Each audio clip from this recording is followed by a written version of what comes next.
This is work at the left side, but this is the end of the rep. With me, Ryan Palmer, and my co-host this week is Mick Conley. Hello. Too sweet. Good have the young buck on you. Not the bitch. Fuck this. We'll get that out of the way now. Thank you on that one. Thank you. That's what we mentioned. It's got a fucking time machine. Always in the toilet. Be a baby. Anyway. Fuck yeah. What are we doing today? We're going back and watching one that we wanted to do for a while. Basically, we always wanted to skip notes on them and just get this one done because it's such a famous thing for a lot of good reasons.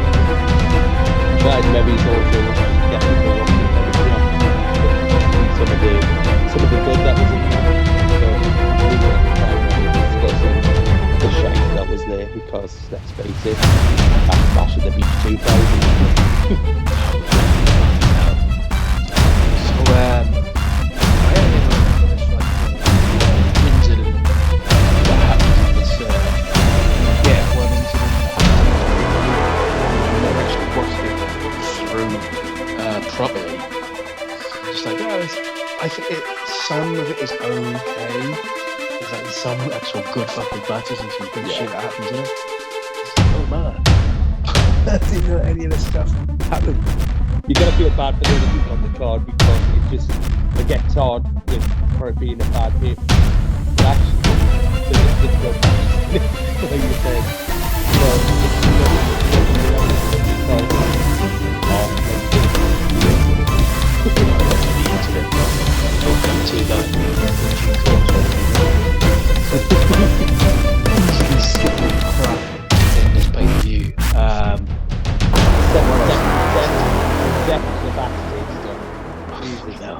Oh, may as well just get straight into it, isn't it?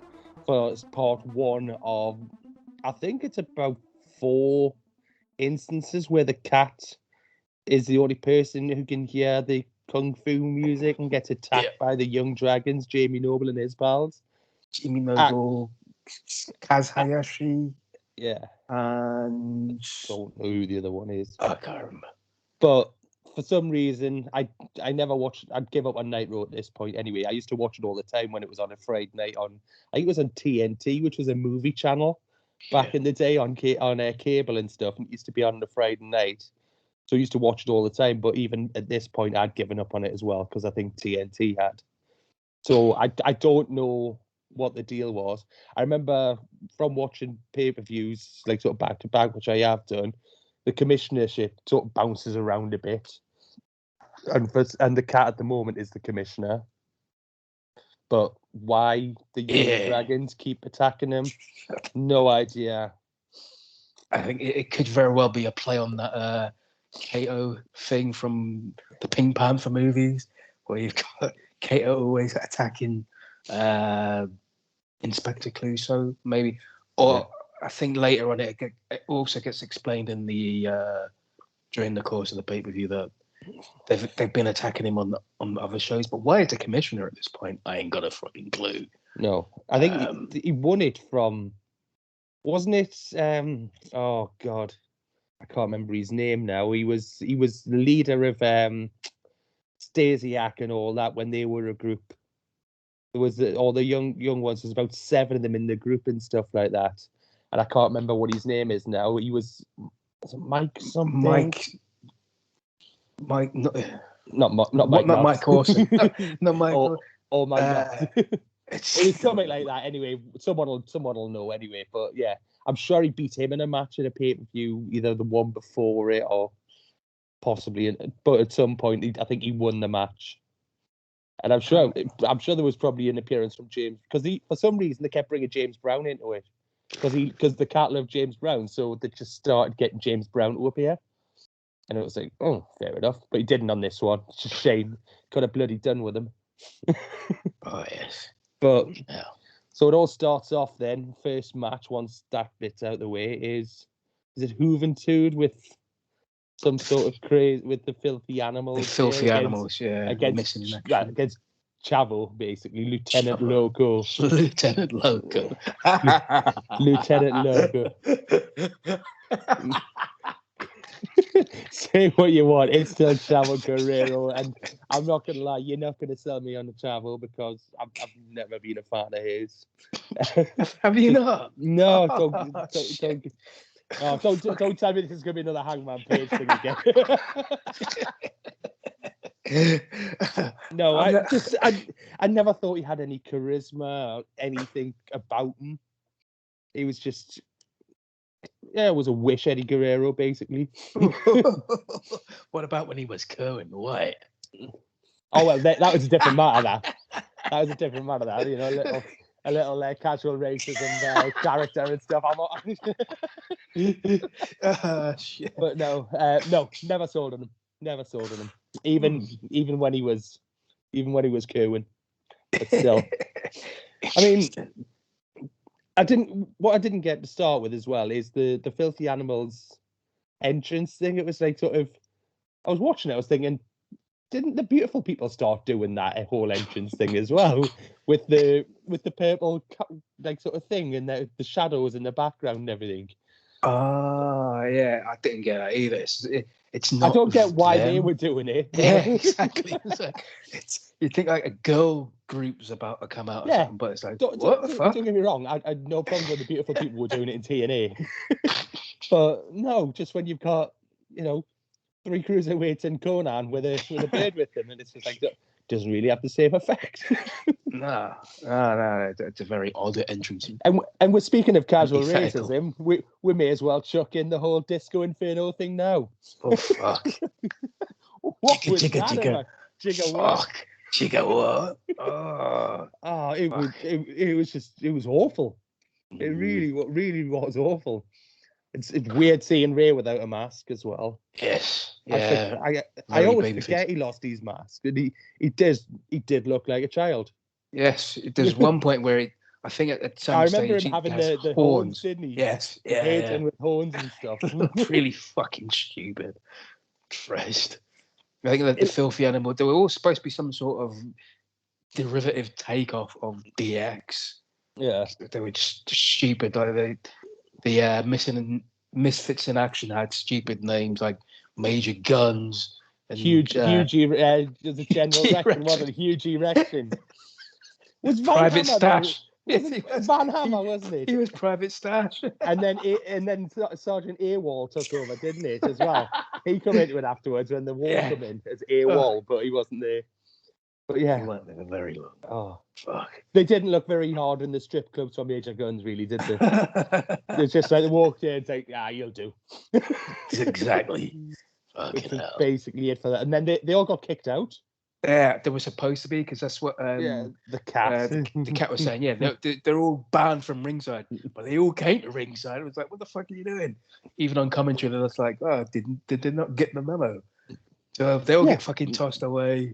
Yeah, is it the animals come out there with gorilla masks on and stuff? Yeah, they come back with fucking stupid masks. Gorilla masks on, but with the same clothes on that they just had on. It's like, hold on a second, that gorilla looks remarkably like what Disco Inferno was wearing there. Maybe he's a basketball fan as well.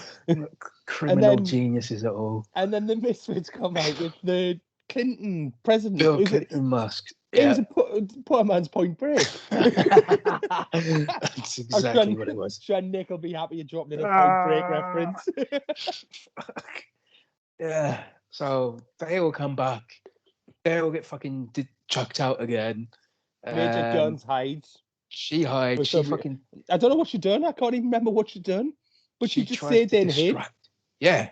She distracts fucking Hoovy on the top. Was it Hoovy or Chavo on the top? Yeah, it's Hoovy. Just. But she doesn't do anything after that. She just hides at the side of the ring. Fucking then Chavo hits his tornado TDT. That match. That I will give him. Did look good. That was that tornado. It did look good. And I remember as well during the match, Juventud doing some stupid people's elbow spot. Yes, he did. This is about the time he was taking the piss out of The Rock. He was even in WCW doing, finally, the Jews has come back to wherever they were. Mark Madden called him the Juicerweight champion. And he had the belt, and he wasn't even champion at the time. No, he just stole the fucking belt. Yeah. Christ. So that was one of the slightly decent matches, even though it had stupid content and stupid finish. But yeah, fuck. It was a daft fucking finish. One of the better matches. Then we got another fucking backstage skit with the cat. The cat. And the Young Dragons again. Can anyone else hear that music? What the fuck? And is that when Jared comes in with the opera singer? The opera singers. The fat lady's going to sing. Got horns on her head. Yep, 21 years ago, it was no problems with body shaming whatsoever. No, it's a bit big. Fat big. And it gets worse. It gets worse later on in the show. I've even made a note of one of the jokes that Mark Madden tells, and I wanted something heavy to land on him. I'm not going to lie. Because there's no need for it. There's just no need. No. So it kind of shows that it hasn't aged greatly, this show, with some of the comments on it. And then we go to a hardcore title match with Big Vito. Big Vito against Norman Smiley and Ralphus in a fucking handicap match, and they're beating the living shit out of each other everywhere in the backstage area. But you know what it is? The only thing that I could pay attention to in this match, and it annoyed me the entire way through, is that we're calling Big Vito obviously Italian, yet all his gear had the Hungarian flag on. I didn't notice. It's because it's the Italian flag on its side, and it's just the Hungarian flag is the Italian flag, but on its side. Oh, and that's what all his gear had on. Did they realise, or is that supposed to be like a deliberate joke? I don't know. Fucking I really don't know, but that's all I could think about the whole time. It's like he's Italian, but he's representing Hungary. And Ralph is with his just saying no to, and then an arrow pointing down to his arse crack. His guts flying all over the place as well. He just looks like a stroke victim. Look, his face is a stroke. He was a truck driver for them, wasn't he? I'm sure Jericho says he was a truck driver for them or something, and basically he approached him, but because he's got a squeaky voice, he's got a comical voice or something. Jericho says, I'm sure, when I've heard him talking about him in the past. And but I remember there's a bit where he's got a trash can lid, and he's doing this with it, like bobbing and weaving behind the trash can lid. He's like, what's that about? He's fucking laying in. Speaking of trash, he's got a whole trash can. He's hitting fucking Vito in the head like whang, whang, whang, 5 times. Fucking, I don't know how Vito wasn't busted open at this stage. But fucking Norman gets shoved in a lift. The lift just goes somewhere. It's awful though as well, because Norman is such a good wrestler. Hence why he's got a job now in the Performance Center as a trainer. And him just being put in this shit. It's just Northampton's own. Because Vito ended up in a dress, didn't he? In cross-dressing in WWE. Yeah. Why? I don't know. No idea. They just had nothing for anyone. Maybe the same way they told him that was the Hungary flag was an Italian flag. They said that the dress was a man's dress. I don't know. And he just agreed with things. So he put him in the lift, and then he sets a table up which breaks. The table fucking breaks. The legs come off. Yeah. So he's got to put it at a slanted angle. Ralphus is on the angle. Goes up. Vito goes up to the top rope. Hits a splash. The table does snap, in fairness. Yes, it does. But... and he fucking wins. But Norman's coming back down the ring. He's just strolling down. Just no hurry whatsoever, was it? No alacrity. And he's just like, wait a minute. Not only has Vito won a handicap match, he's won a fucking hardcore handicap match. Yeah. Oh my God. He booked this fucking match. Yes, this one is one I would recommend skipping. Put that in with the backstage things, unless you want to have a laugh at obviously WCW's terrible knowledge of flags. Yes, indeed. Here we got Goldberg turning up with Scott Hall's contract in his pocket. Yeah. So there's a match between him and Nash for Scott Hall's contract. Yeah. It's a weird interview that Nash has with what is it? Gold. It's Oakland dressed as Magnum. yes, and it's Where like he gets his own finisher wrong.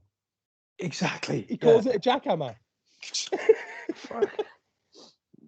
He's fucking. He's swearing his head off. And they're bleeping the swear words, but they're mild swear words. And then he says, "Oh, Goldberg, blah, blah, blah. Goldberg is really getting pissed off by this." It's like, hey, why does that not get bleeped out? Yeah, well, fuck. And then later on during the pay-per-view, there's even more swear words that don't get bleeped out. Again, we'll get to that. Yes, indeed. So here's a whole huge section that can get fucking skipped. Yeah. Hancock versus Daphne. The wedding gown match. For some reason as well, Mark Madden drops the Snoochie Boochies in it. Yes. I don't know what that's about. Where does...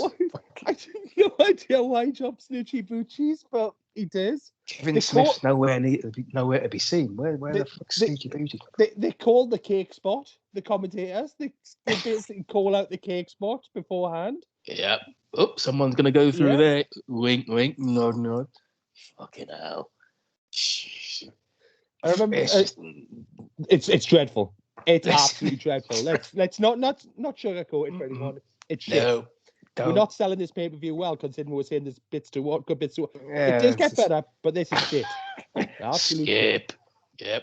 Completely cut away Unless from you that. want to see the bald referee with, for some reason, his shirt tucked into his underwear. Yeah. What the actual fuck? What the fuck? Who wears the shit like that? Perfectly tucked in, though. Absolutely, it's no creases or anything. It's perfectly tucked in. He, David, and Crowbar, who makes an appearance, all end up in their underwear. It's like Crowbar by choice. Yes. Crowbar by choice takes off his I feel sorry for Crowbar because Crowbar actually wasn't that bad. No, he was decent. He wasn't bad at all. He was quite good. And then just randomly, Keebler decides, you know what, fuck it, I'm just going to undress and then she loses the match because she decides to strip. What a waste of time! Fucking hell. And then the cake spot happens. Yes. Fucking hell. And you've got another 5 minutes to skip because it's the worst cleanup crew in history trying to clean the cake off the fucking. Yeah, and they're just you see that they're pouring bottles of water with a t-shirt on under the foot, just trying to wipe it up. It's like just turn the mat over. It's just fucking terrible. It's awful. It goes on for about 5 minutes. That cleanup thing does. Yeah, and they're just the commentary team are just talking, just filibustering. Yeah, chatting about what's going on. Another backstage skit of Kat about to be ambushed by the Young Dragons, but he doesn't get ambushed by him.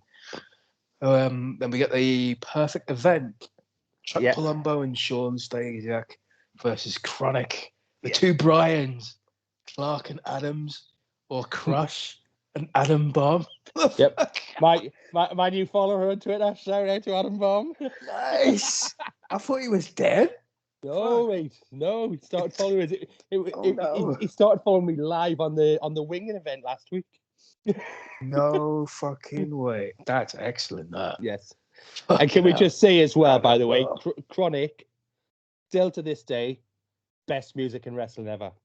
Yes. Entrance music, best entrance music, best entrance music in wrestling. I think the one they used on the network's been dubbed, and it's just generic shit. Yeah. But from what I remember, it the sounded original a lot one better. was amazing. Yeah. Like chronic. And then it goes into some sort of like, I'm sure like sort of house dancey type thing with a bit of rock and stuff mixed in with it. It is a decent track. This is a good match. It's a good match. This is a very good match. Which, when people would say you got Crush and Adam Bomb in there, but it is a very good match.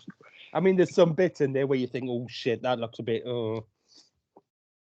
Pretty solid. It goes on for longer than I thought it would. I thought it was just going to be a squash with Chronic just beating the living shit out of Palumbo and Stasiak, but Palumbo it was goes good, on though. yeah, Palumbo was so really, good. really, really, really good. Was world champion.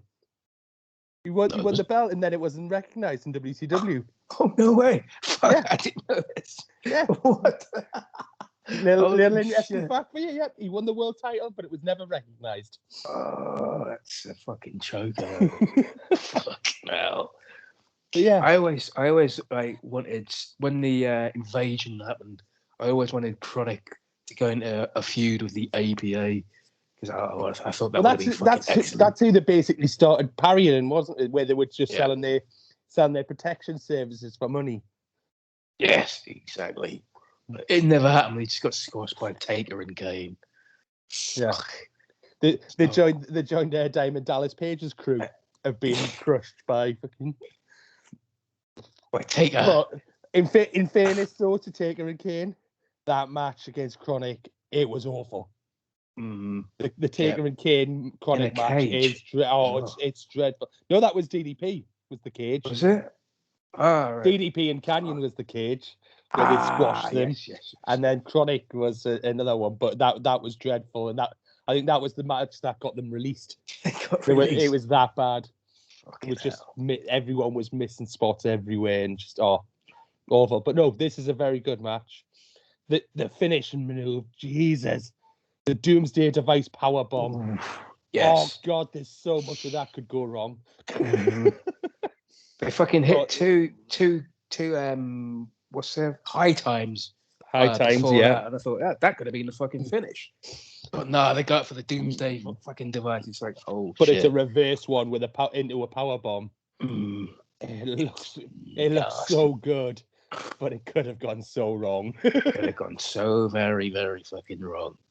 So yes, for some reason, the perfect event of the accidental champions as well. So I don't know what happened on TV for them to be accidental champions, but it's a decent match. That one. You got Cat again. Yeah, with Jarrett fucking again looking after. He gets beaten up by the fucking Young Dragons. One of them hits him with nunchuckers. Yeah, he gets hit by with a cane, then with nunchuckers. But like, dude starts doing all that type of stuff with the nunchuckers, then just goes like that. Why didn't you just hit him like that? Anyway, it's awful. Jarrett's still after Hogan. Where's Hogan? No one knows where fucking Hogan No is. one knew if he was turning up. Next match is Positively Canyon versus Booker T. Love Canyon. Amazing. Who better than Canyon? Nobody at that time. Nobody. Should have been a world champion, but was he the first openly gay wrestler? I think it was. He was, yes. Yeah. Yeah. And I think that affected him in the long run, wasn't it? But yeah, especially in WWF. Yeah. They fucking just basically sacked him for that, just for being gay. This is where the rules of the whole event start just going awry, because there's a chair shot in this match and there's no fucking DQs. It's like, what's going on? They just decided to think, you know what, fuck it. It just stems from this match onwards. Canyon possibly was some of the best wig wearing up until Kurt Angle. Oh yes, definitely good wigs. Because I'm not gonna lie, at the start of the match, I thought he dyed his hair. It did look like it was a proper dye job, and then he got hit by something, and his hair just started falling off. It's like, oh shit, It's not his hair; it's a wig. And it's not and obviously not the last time we'll see Booker tonight. No, it is not. No. Booker nearly gets hit in the head with the book. The positive book, whatever it is. It's DDP's book or some shit. But it's hollowed out with a brick in it. Yeah, the fucking brick. But when he gets hit in the head with it, there's no brick in it because it already gets taken out. Yeah. Then the end of the match comes where fucking Jarrett comes out of the fucking ring, hits Booker T in the head with the balsa wood guitar. Then Canyon hits it. The Canyon cut off the top rope, wins the match. But yeah, So- he was so innovative, Canyon though. Some of the moves he come up with Pretty back fucking in the decent day, match. he was. This was a really good match as well. Decent match, decent wrestler. Shame for fucking Canyon as to what happened to him later on in his life. God rest his soul. Yeah. And then we have Mike Awesome chatting up the big girl because he's the fat chick thriller. That's it. He's the And, fat chick. and, Good God. Fuck. Pamela someone or something comes out who's the skinny little blonde interviewer, and she chases off the fat bird, and Mike Awesome's not happy about that. No, he's not. He's just, hey, wait, come back here. And then talk to you.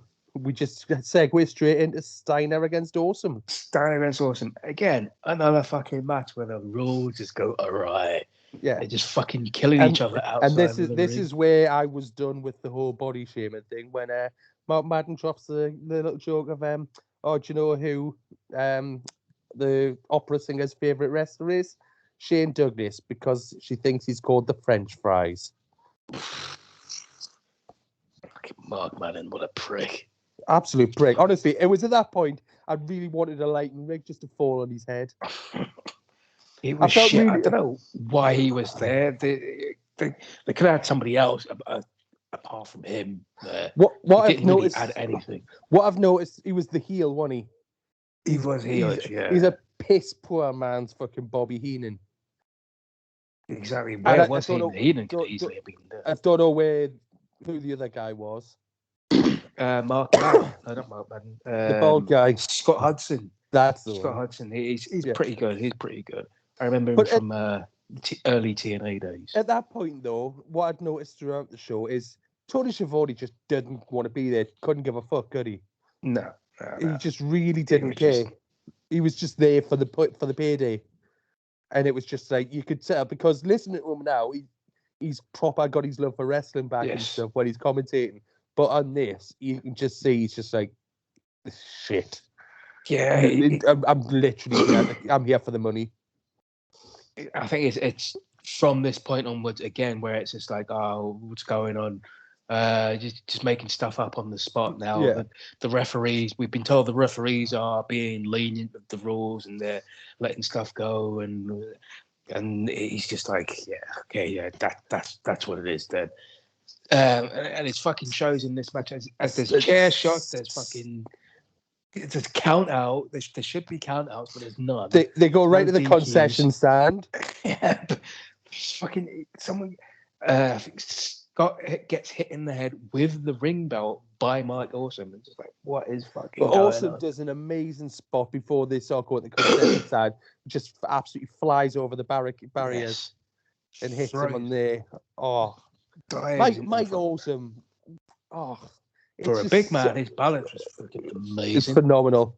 Top And do you know rope what, balance do was you know what it is? excellent. I watching these as well. Steiner matches always seem terrible when you're watching them, and then he'll just hit something fucking so good. Like sort of in this one, for example, there was the second row belly to belly. Yeah. Oh my god! And it just all of a sudden, my whole perception of him just changed again. I went from being the Scott Steiner guy from the Spotlight episode who was trying to find all the shit to the one who was remembering actually how good he was, Yeah. Yeah. all in one match. And then- He gets good spots during matches where he hits He like hits them delightful fucking suplexes and throws. like perfectly timed. Yeah. Because I was losing interest in the match. I'm not gonna lie, I was genuinely losing interest in it. And then he hit that spot, and it was just like I was right back in it, and it had us for the rest of the match. Then, for me, actually, this one possibly maybe is his match of the night. It's certainly Yes. up there. Yeah, I could go on with that. It's definitely up there. There's yeah. a lot of spots in this one. Yeah. Awesome is brilliant in it as well. I give him all the credit in the world. Like you say, he's balanced for someone his size to be. He's doing slingshots over the top rope, splashes, top rope clotheslines. Shit. Yes. Oh fuck yeah. Yeah. There are some decent spots. But then it gets ruined though. It gets ruined By the cat. Scott Steiner can't use the Steiner recliner for some reason. So Yeah, because they went he uses it. through a spell in WCW just banning moves. Because they banned the jackknife for a while and said every time Kevin Nash used it, he was fined 50 grand. I remember. Oh, shit. I remember back in like Jim Herd days, they banned Throwing over the top rope. Yeah. What the fuck? But yeah, for some reason, this one, I've never got the Steiner recliner. I don't see what it is. It's like it's a camel clutch for somebody who can't be asked to do it properly. That's what it is. It's just a lazy camel clutch. It's a lazy recliner. It's a lazy boy. Yeah. That's what it is. But then, Fuck. so he uses it anyway. He gets stripped of the belt. Awesome doesn't win the belt. So instead of it all, Steiner chases the cat up the ramp, twats him, comes back down, and hits one of the most disgusting T-bones I've ever seen on Mike Awesome ever. And just leaves him lying. Right on his neck. Oh, cow. Yeah. Full credit to Medeja as well. She looks the best looking hooker on the show by a long. Oh yes. Well, even better than the two plants who Steiner next with before the match. Yes. Oh my gosh. And then we get the another graveyard match. Incredibly skippable fucking match. The Kiss Demon Dale Torborg. The Kiss Demon. Oh my god. Versus fucking Vampiro. I know they had Kiss on the show, but Jesus. If I was Kiss, I'd have sued. This was what made me realise how much Shivani's hating his job. Because there's a point where they're looking for him and he jumps out the tree and misses. And Shivani the level of disappointment is just like, he's in the tree. For fuck's sake, he's in the tree. It's a mad match, this. It's just... it's not even a match. You couldn't see anything. They're fighting in graves. They're fighting in water. And it's just like, what? I just skipped. I skipped past the end. I didn't even know how it even finished. I didn't even care. There was a couple of things which got me. Was one, Charles Robinson tried to sell fear. He done well at that. He did generally look as though he's shitting himself the whole time. And the other part was there was a random archway in the middle of the field, and they all kept walking through it. Every time they went on a wander, they went through. There was this archway, and it was just on its own. But they've always made sure they went through it. And I didn't get that with it. It was just me paying too much attention to something. But you're going to go back and watch it now, aren't you? Just to see the archway. I'm going to fucking go. You've sold me on the match now. If you can explain why they were going through the archway, I don't know. Because it was just in an open field. It was the bit, where he snuck off with Asia towards the water. Yeah. And they went off and they went through this archway. And then Charles Robinson's going, he's gone that way. He's gone that way. And they go chasing. And they sort of veer off and go through the archway. She sat there then on the ground rocking back and forth. God knows why. Unless Vampiro's got some sort of mutant dick or something like that. And he's sure. She sat there rocking back and forth. Then they compare Vampiro to an alligator because he pops out the water. He wasn't even hiding in the water. You can see his head there. So he pulls him in the water. He tries to drown him. Like literally, it's attempted murder. Slams his head into a rock, and he's drowning. Charles Robinson then dives in. They run off again. Go back through the archway. Through it though. Got to go through the archway both times. And then he smashes a tombstone over the demon's head, puts him in a coffin, pushes that in upside down, and then chucks the flaming sword into the grave. Oh my god! This was on a wrestling show, people. This was pre-cinematic. This is pre-cinematic shit. This as well. This actually happened, and it was just like, what the fuck? I'm fucking glad I skipped that. Oh my! But you're gonna go back and watch for the what do you call it though? Bet you. I may very well go and do that. Yes. Fucking hell. We've got Magnum interviewing the franchise. Yes. Yeah, he's And dressed fingers really crossed, snugly. people. Fingers crossed. I entered the contest to be Goldberg's manager. Oh yes, yeah. I didn't fucking win. No, I'm still gonna be hopes up. He's got 2 matches left apparently. I might have. It might be in. You might get a trip to Saudi Arabia. And so then we've got the franchise versus Buff Bagwell. Buff with his Gilbert version of fucking Batista's gun thing. Whereas Batista's always looked awesome. Buff turns around and does that to the... and then they completely mistime it all. And it's just like, oh my God. Oh. Woeful. But again, franchise, another one. I won't say bad things about him. I always loved him. I always thought he was good. Very, very good in this match. But again, it's a very, very good heel. Such a good heel. It's if you're going to be a wrestler and you want to decide to be that you're going to be a heel, he's somebody who I would just recommend anybody study, because I think the way he goes on. He holds a grudge. I'm not going to lie. Yes, he does. Ask Ric Flair. He holds a grudge. Oh fuck! But it's a decent match. It's another one where there's no rules where there should be rules. There's fighting outside. There's no DQs. Douglas tries to pile drive Buff Bagwell on the concrete outside, and just like, what the fuck? He rams Buff into the ring post groin first. That's a low blow, right? What the fuck? And what I'd noticed as well is the 2 birds who Steiner was necking on with, they then turned into 2 blokes from Jersey Shore. Yeah, I noticed that as well. What the fuck the two birds had vanished. Tori Wilson in this. I'm just like, whoa, what the fuck? Hello. Hey, I kind of lost doing? interest in how you doing. I was just like, yeah, my nose just trail off into gibberish after she appeared. Whoa. Yeah, that top was primed for a wardrobe malfunction. It fucking certainly was. So she low blows Buff. But she kisses Buff. She slaps Douglas. Slaps Douglas. Then she necks Buff. Then she groins Buff. And it's like, what is going fucking on? None of this is behind the ref's back. No, again, the rules are nowhere. It's just like, what's happening, right? They've just thought, fuck it. So she kicks him in the groin.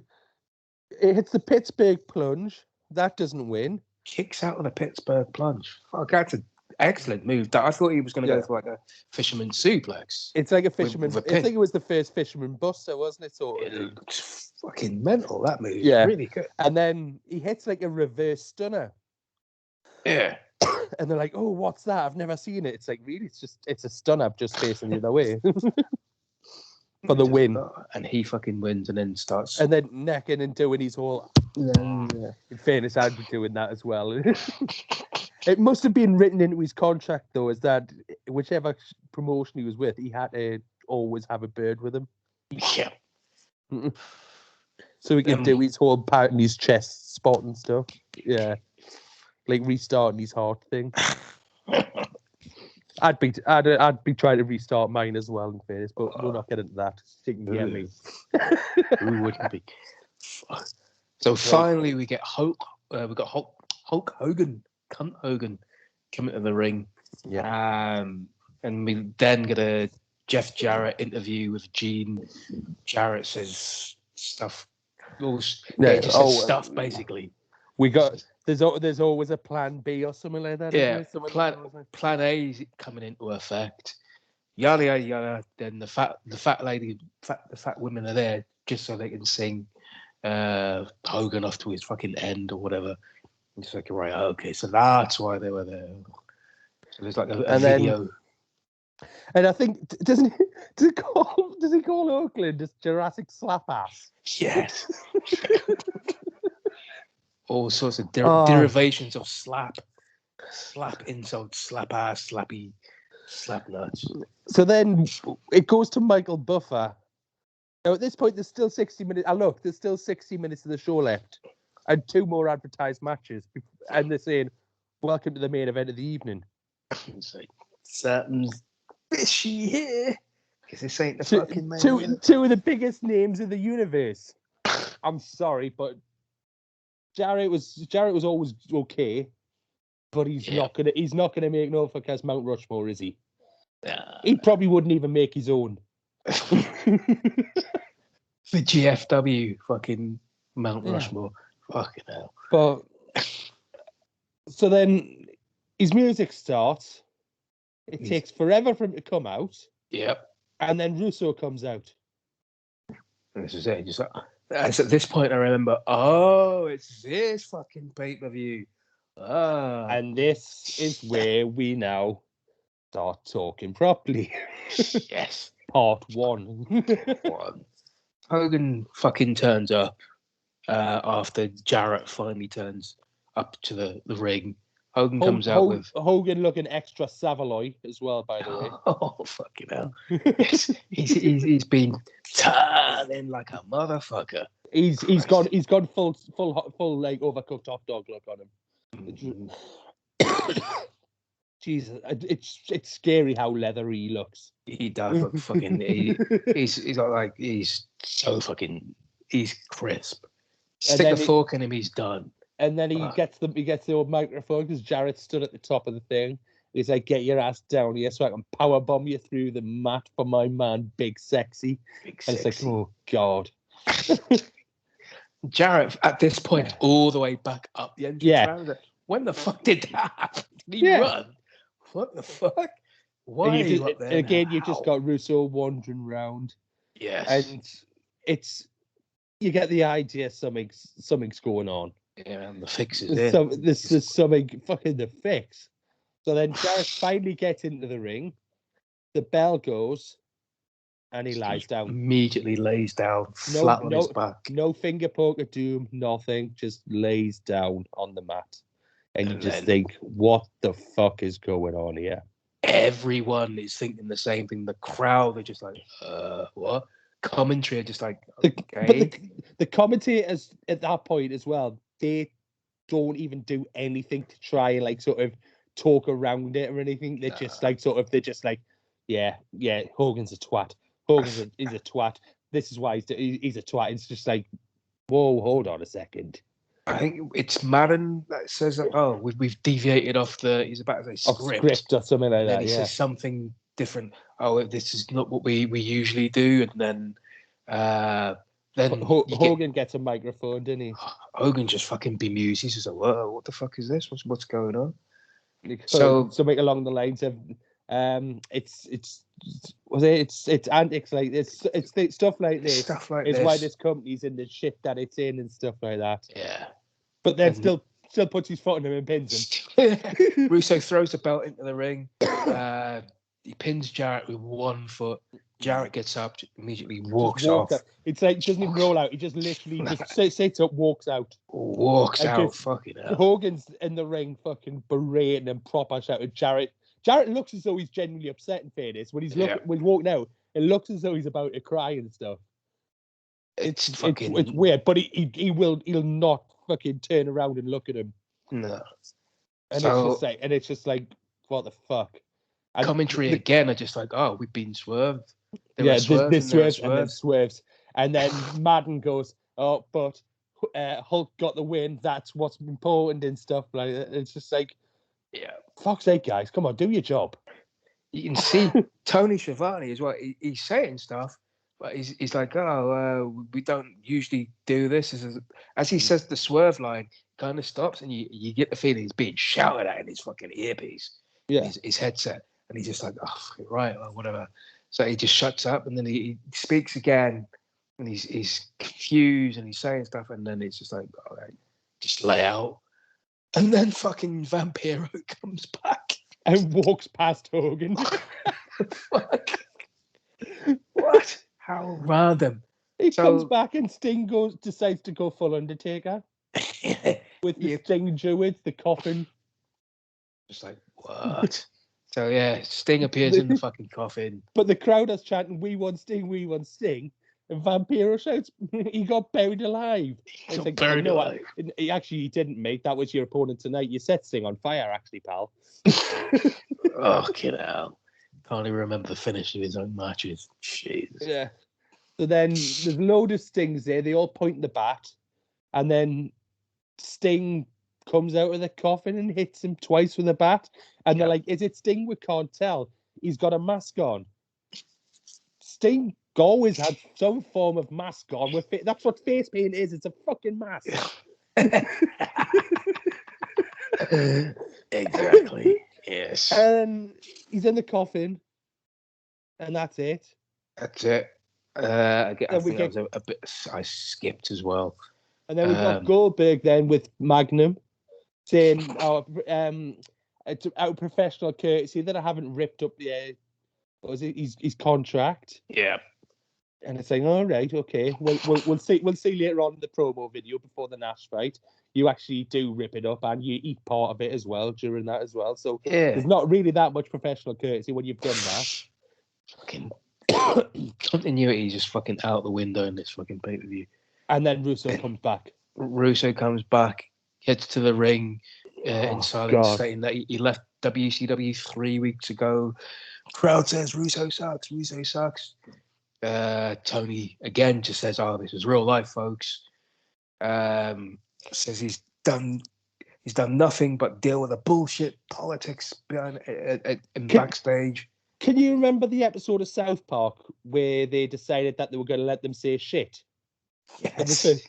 That's what this with a counter. That's what this speech reminded me of with Russo. Was it just because that was the only word? Shit, bullshit, shit.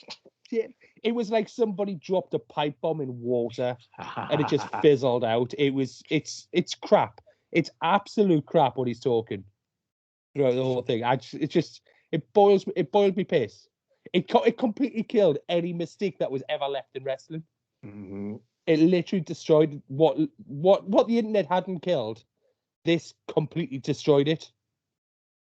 Do you think they were going for some sort of the champion versus champion, real champion versus fake champion or something? No, they weren't ever going to go for that. No, Russo did genuinely hate Hogan. All right. It was never going to be a champion versus champion thing. Fuck. As far as I'm aware. His impassioned speech was so impassioned. There's actually, if you watch it, there's a couple necking the entire way through his speech in the back. It's got the entire thing just necking with each other. I don't know how it started because it was like sort of like a portrait mode type thing where the background's kind of blurred a little bit. But yeah, you just see a couple necking the entire way through. But yeah, it's just going on about how he's come back and he's doing things for the Booker T's, the MIAs, the Filthy Animals, Jeff Jarrett, and he's not dealing with Hogan's politics and all that shit. And like, I was sat with you guys and stuff, and I know you've paid your hard-earned money. So Hogan, you've got the Hulk Hogan Memorial title and stuff. That your belt means nothing. Jeff Jarrett's still world champion, and he's got the real belt, which was actually the same belt. Yes, it wasn't as if they'd even changed, like brought a new, change it up and bring a new, it was introducing a new world title. If you want to change things up a bit and move away from tradition, then bring out a new world title. Say, Hogan, you've got that belt. This is our new world title, and just have a whole new design. Don't just use the same belt. No, exactly. So then he calls Hogan a bald bastard. Yeah, and he can kiss his ass. Which I think you'll never see him again in this company for as long as until I'm dead in my grave or something like that. It's like, a year later when the company doesn't exist and you've already run it in the ground, mate. But never mind. God. I think probably if he hadn't called him a bald bastard, he would have been fine. But he crossed the line there, calling him bald. But again, he's dropping lines about Hogan's creative control and stuff like that, and it's like, what's going on, man? It's just like, Mystique's gone, man. Do you know what it is? I'm a 40-year-old, and I still watch it, but I still to this day don't want to hear things like that being fucking aired out. Where they're talking about certain wrestlers have got creative control in their contracts and stuff like that. It's just like, just let us be fans, let us enjoy it. If you've got beef with somebody, then fucking do it. you know, don't do it on the TV show or on the pay-per-view. Don't get the shoot fights. Don't get in there. Yeah. Don't work yourself into a shoot, brother. Yeah, Charlotte. Yeah. Oh my God, that was woeful. I don't know what the fuck they were doing. No, But, I know. Shocking. It was on par with Chris Hancock against Daphne as far as shoot fuck. fights go. Oh my God. So then we go back to Goldberg and Nash, isn't it? and Nash coming out, going to Scott Steiner. Oh, come on, Scott, get your head in the game. It's for Scott's contract. And it genuinely looks like Scott Steiner's having a piss against the wall. Yes. What was he doing? I thought he was having a piss. It looks like he's pissing against the wall. And it's like, my head is in the game. It's like, oh, so that's not obvious that you're turning on him.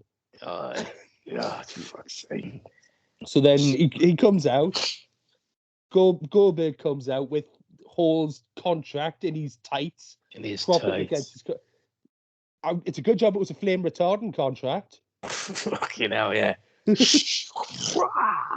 Fucking hell. But what I did That's the notice full is entrance. how much he must sweat from his groin area, because when they put the contract down, the ink is smudged to fuck. Yeah. It's fucking mad. And it's there just on the desk, and he's got Scott Hudson, look after this, and say, oh, Jesus, really? It's like, doesn't make any difference. No, he's fucking so jacked and so intense. But because in the build-up, he's like sort of, oh, I hate Kevin Nash, but the one man I hate most, Scott Hall. And he's calling Scott Hall like a cancer and stuff like that. And it's like, Yeah. fucking hell, is that where Vince got his fucking stuff from? Fucking hell. Gonna inject a cancer into it. Cancer. The NWO. Inject with a poison. So yeah, this match is pretty fucking mental as well. Again, it's just all over the place. No rules out the window. Scott Steiner comes down to the match to supposedly lend moral support to Kevin Nash, getting clogs to Kevin Nash. Nash is like, what the fuck? Him and Medeja at the outside, looking like fucking, what is it? Outside, you know, that when you had your manager on SmackDown versus Raw 2001, and every so often they'd be on the apron just clapping above the head. It was like that. It was just like, Jesus, what the fuck's going on there? And then, oh no, imagine my surprise when Scott Steiner turns on him, because that wasn't coming. Fucking ridiculous. Considering how hyped a match it was as well, it must have only been about 6 minutes long. Yeah, it wasn't very long. The entrances probably lasted as long as the match did. That was it. Fucking hell. So yeah, you get fucking Goldberg spearing and jackhammering Nash for the win, and tearing up the fucking contract. While he's in the Steiner recliner. While he's in the Steiner recliner. It's like, oh, shit. I remember Nash hitting a sweet choke slam during this, though. It was a fucking decent choke slam. Yes, indeed. Fucking mental choke slam. So then we have an interview then with Booker T. And he genuinely seems confused as to what's going on. Yep. He's like, sort of, fuck it. I wasn't having it. I am having it now. I'm going to try and win. Really, mate? Good on you. So, I mean, the real main event happens, I guess. Bruce Buffer, is it? Michael Buffer. Michael Buffer.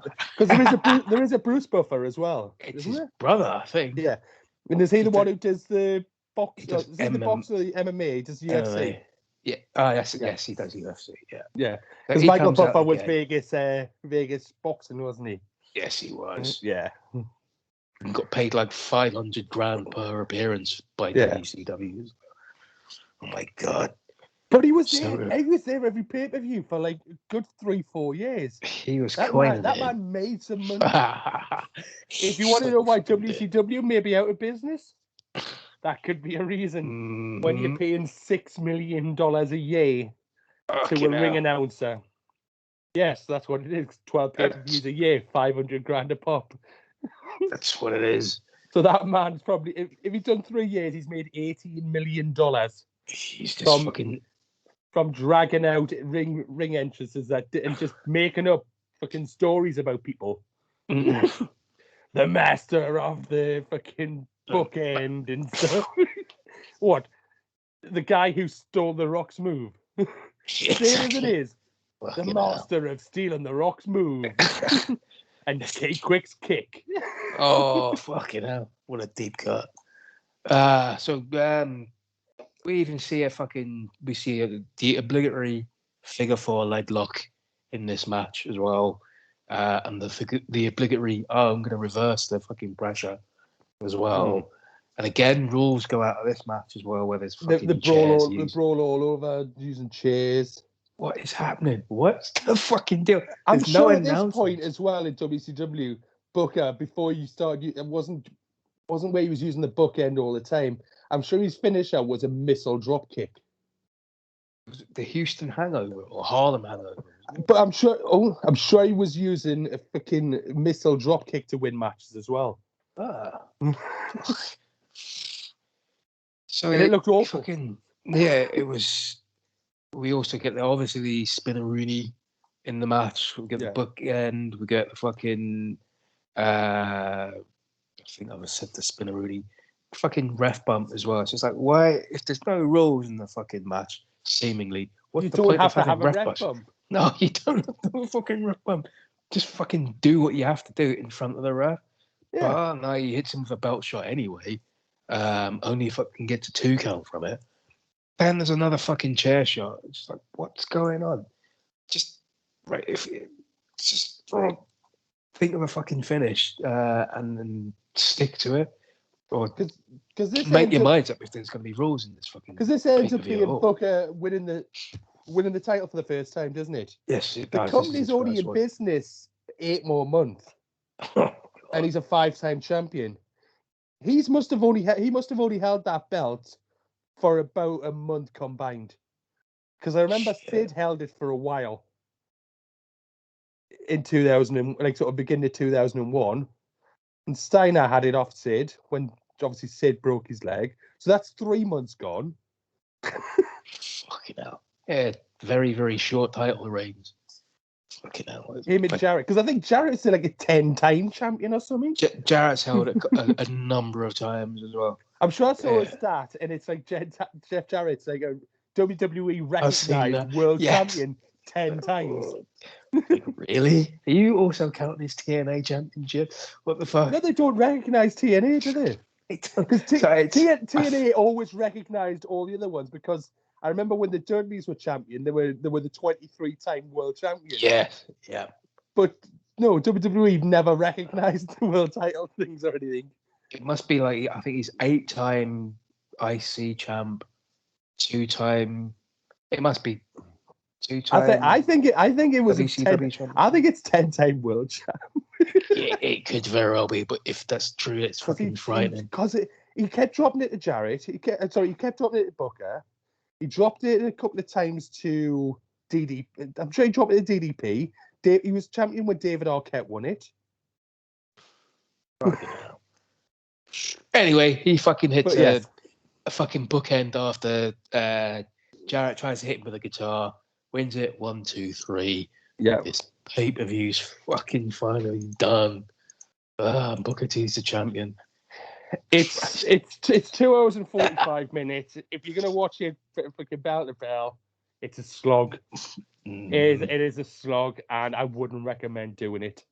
Or if you're gonna do it, make sure you're well awake and have some beer with you, because you're gonna fucking need some beer. However, you're gonna probably need the stronger stuff to get you through the first 45 minutes of the show. I recommend Champion Ale. It's good stuff. I recommend Special Brew or Absinthe to get you through.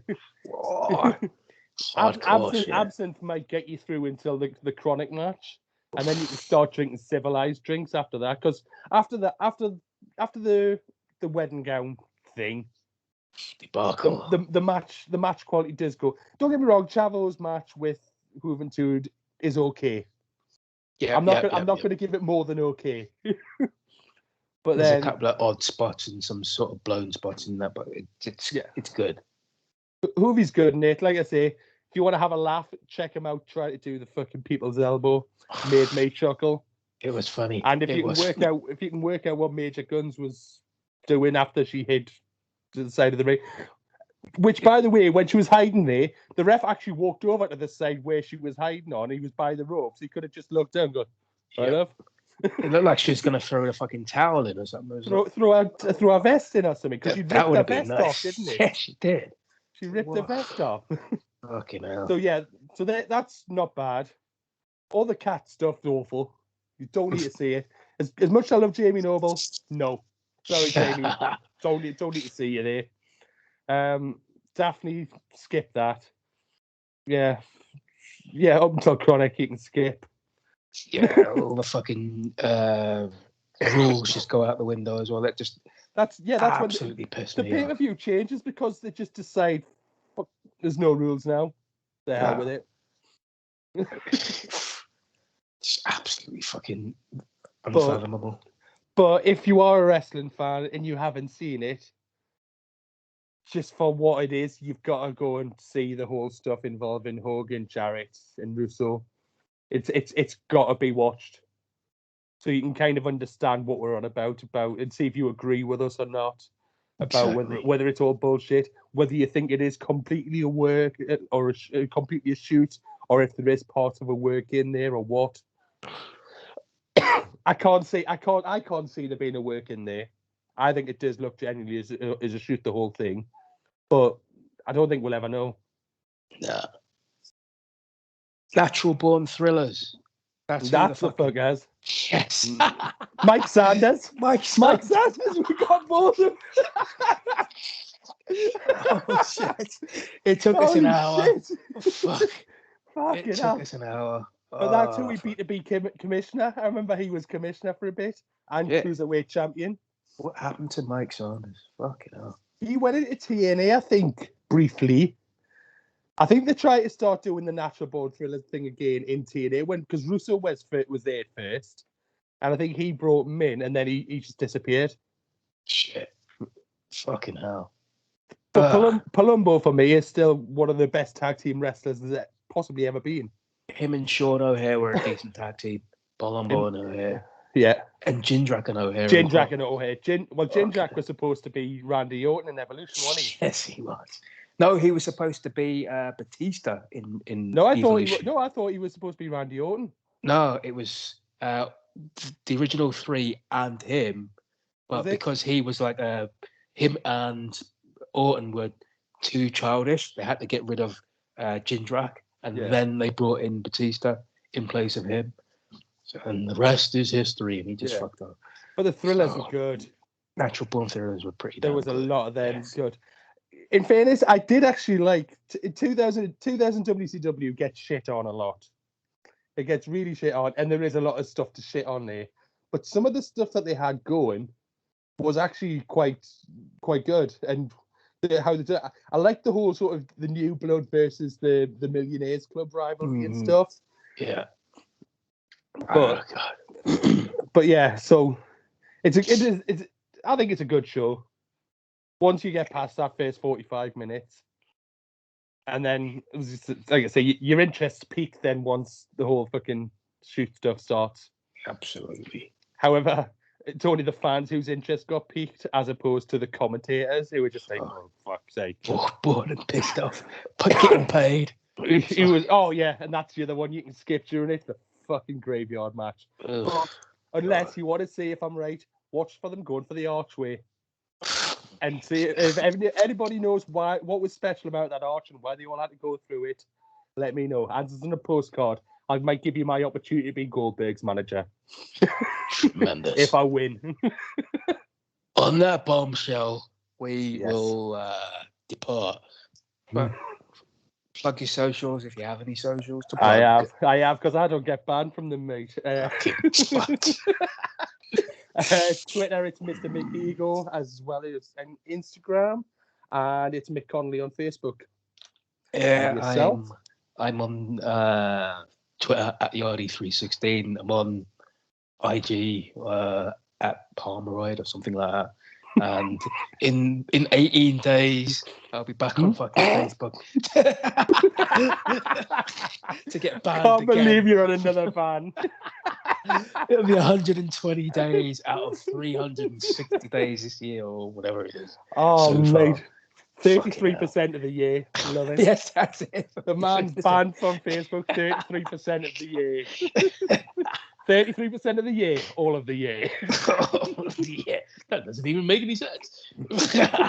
He's the Sex Panther of Facebook. What was that supposed to be being called in the Greek? Block Lesnar or something? Oh, you smell what the block is cooking. Oh, that is it. We are out Yes. here. We will see you soon next on the Work the Left Side Underground. See you, folks. Catch us after. Ta-da. Yeah.